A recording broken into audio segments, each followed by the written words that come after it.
शनिवार को सेक्टर 43 वजीराबाद के खोखरा जौहर नवनिर्मित 5 मंजिला मंदिर में समाज सेवी मयंक शर्मा के जन्मदिन की धूम रही। इस अवसर पर समाज सेवी मयंक शर्मा के परिवार द्वारा पूजा अर्चना करवाई गई। सनातन धर्म को सर्वोपरि रखने वाले मयंक ने अपने जन्मदिन पर भंडारे का आयोजन किया। मयंक शर्मा की मां ने तो फरवरी माह की बसंत पंचमी से गायत्री यज्ञ का आयोजन शुरू किया गया था और सनातन धर्म में गायत्री में ही वेदों का सार बताया गया है। मयंक की मां ने तो इस अवसर पर विद्वान ब्राह्मणों ने विधिवत रूप से इस यज्ञ को पूर्ण करवाया। समाज देवी ने बताया कि उन्हें सनातन धर्म से जुड़ने की प्रेरणा उनके गुरु महाराज द्वारा मिली है और यही वजह है कि वह निरंतर धार्मिक कार्यक्रमों में सम्मिलित भी होते हैं और आयोजन भी करते हैं। मयंक शर्मा ने युवा वर्ग से अपील करते हुए कहा कि नशे की बजाय अपने धर्म की ध्वजा को आगे बढ़ाने का प्रयास करते रहने में ही युवा वर्ग और समाज का कल्याण है। यज्ञ के समापन होने के बाद मंदिर में एक विशाल जागरण का भी आयोजन किया गया, जिसमें मास्टर सलीम जैसे सितारों ने शिरकत कर श्रद्धालुओं को झूमने पर मजबूर कर दिया। मयंक भाई, सबसे पहले आपको जन्मदिन की हमारी तरफ से बहुत सारी शुभकामनाएं। आज क्या कुछ आयोजन इस मंदिर में किया गया है, इसके बारे में थोड़ा सा बताइए। आपको धन्यवाद शुभकामनाओं के लिए। मैं आपको आयोजन के बारे में पहले बताता हूँ।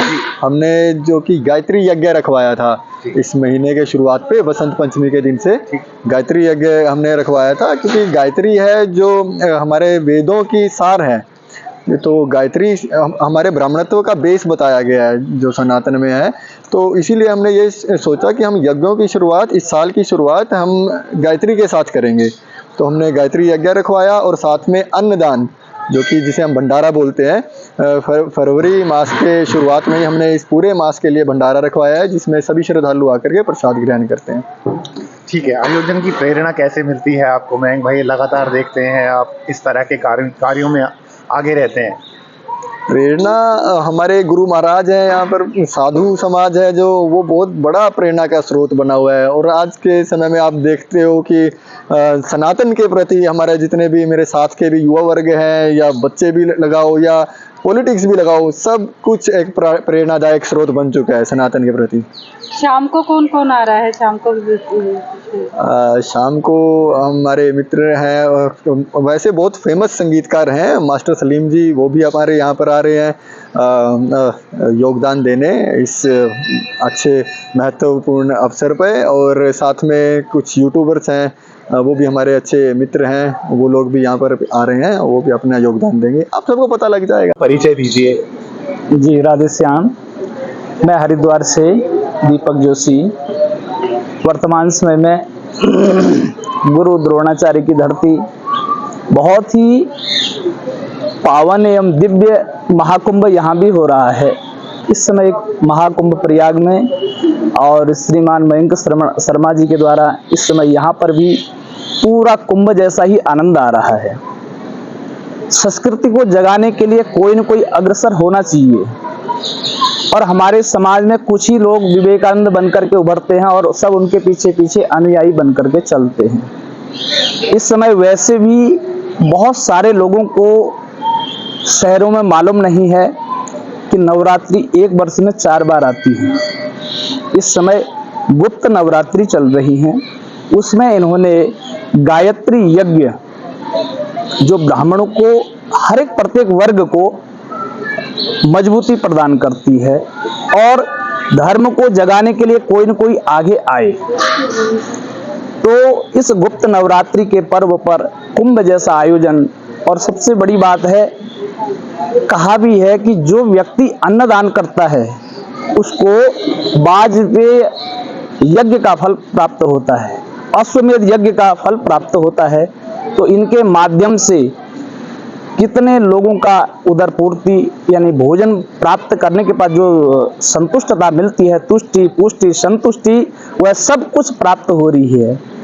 तो यहाँ पर सभी ब्राह्मणों के द्वारा, ब्राह्मण लोग भी, हम लोग बड़े प्रसन्न रहते हैं, क्योंकि यज्ञ में हर प्रकार से आनंद आना ये यहाँ, क्योंकि एक दिव्य तपस्थली है।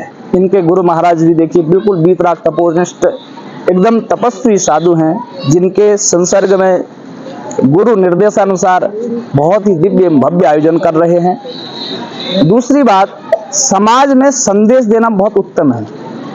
यदि समाज में सीखेगा नहीं, किसी को मालूम नहीं है गुप्त नवरात्रियां भी हैं, इस समय व्यक्ति जो भी उपासना करता है वो खुद के लिए बहुत ज्यादा एनर्जी को देने वाली है गुप्त नवरात्रि। तो इनके माध्यम से बहुत सारे लोग जान रहे हैं कि नवरात्रियां भी होती हैं, 2 ही लोगों को पता है। तो गुप्त में इस प्रकार के आयोजन करना, समाज को जोड़ना और नशे से व्यक्तियों को दूर ले जाना सबसे बड़ी बात है। युवा वर्ग बहुत ज्यादा व्यसन की ओर जा रहा है। ऐसे व्यक्तियों को आगे आकर के हमारे समाज में उत्तम शिक्षा प्रदान कर रहे हैं। ये हर एक व्यक्ति के लिए बहती गंगा में डुबकी लगाने जैसा है। जरूरी नहीं है कि आप प्रयाग में ही जाकर के स्नान करें, यह भी स्नान है। उधर पूर्ति हो रही है और दर्शन हो रहे हैं। हवन में यज्ञ करने का सौभाग्य प्राप्त हो रहा है। किसी के पास धन है तो किसी के पास मन नहीं है, किसी का मन है तो तन नहीं है। तो यहाँ पर हर एक वस्तुओं का लाभ प्राप्त हो रहा है। मैं चाहता हूँ कि अधिक से अधिक लोग यज्ञ में भाग लें, अपने सनातन को समझें। सबसे प्राचीन संस्कृति है और लोगों को एक दिशा दे रहे हैं। ये यज्ञ सभी के लिए कल्याण करने वाला हो, सबकी मनोकामना को पूर्ण करने वाला हो। विशेष रूप से यजमान परिवार में उत्तर धन की वृद्धि हो, यही चाहते हैं कि ऐसे ही यज्ञ कार्य करते रहें और आप सब लोगों का मंगल कल्याण हो। तो वहीं यज्ञ संपन्न करवाने के लिए हरिद्वार से आए पंडित दीपक चंद जोशी ने मीडिया से बातचीत करते हुए कहा कि एक महाकुंभ का आयोजन प्रयागराज में किया जा रहा है, तो वहीं एक महाकुंभ का समाज देवी मयंक द्वारा गुरुग्राम में किया जा रहा है। पंडित जी की माने तो संस्कृति को बचाने के लिए किसी न किसी को आगे आना पड़ता है और विरले ही होते हैं जो विवेकानंद बनकर समाज को आगे बढ़ाने का कार्य करते हैं।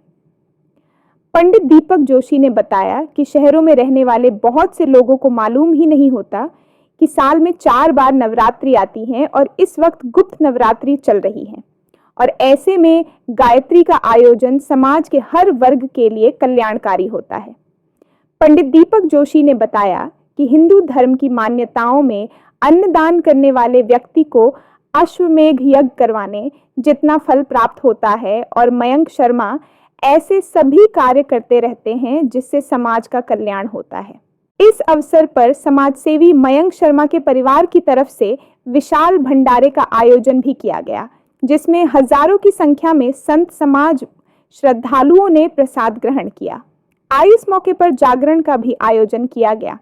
पंडित इंद्रजीत शर्मा, विमल शर्मा, अरुण शर्मा, परमजीत जून, गणेश, मुकेश यादव, हिमानी बरेला, अलंकृता घोष, आदित्य वशिष्ठ आदि श्रद्धालु इस शुभ अवसर पर मौजूद रहे।